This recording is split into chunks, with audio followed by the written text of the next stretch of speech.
महान ज्योतिषी. एक महान ज्योतिषी होते महानच ते, म्हणजेच स्वतःला महान समजत होते.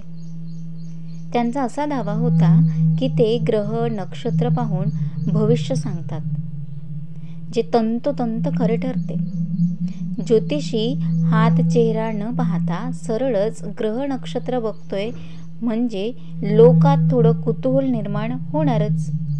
आणि हो, ग्रह नक्षत्र पाहण्यासाठी रात्रीची वाट पाहावी लागते, कारण दिवसा फक्त हस्तरेषा व चेहरा पाहायला जाऊ शकतो.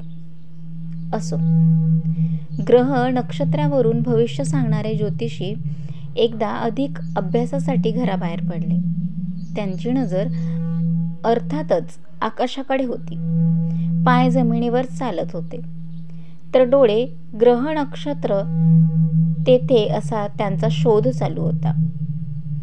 अंधार असल्याने त्यांच्या पायांना बहुधा विहीर दिसली नसावी, म्हणजेच ते ग्रह नक्षत्रांची उजळणी करीत असता विहिरीत जाऊन कोसळले. रात्र बरीच झाली होती. रस्ते सामसूम होते.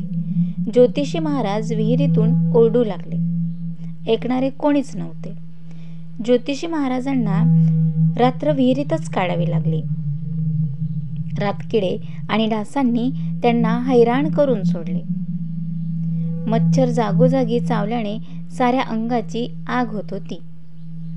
ज्योतिषी महाराज मारून मारून किती मच्छर मारणार हो. सकाळ झाली. एक म्हातारी प्रातःविधीसाठी बाहेर पडली असता तिला विहिरीतून मनुष्याचा आवाज ऐकू आला. ती विहिरीजवळ गेली आणि तिने आत वाकून पाहिले तर ज्योतिषी महाराज दिसले. तिने गावातील लोकांना बोलवून त्या महाराजांना बाहेर काढले. ज्योतिषाने वृद्ध महिलेचे आभार मानले. त्याने आपल्या जवळचे व्हिजिटिंग कार्ड वृद्धेस सोपविताना म्हटले, मी ज्योतिषी आहे. दूरदूरचे लोक माझ्याकडे भविष्य पाहण्यासाठी येतात.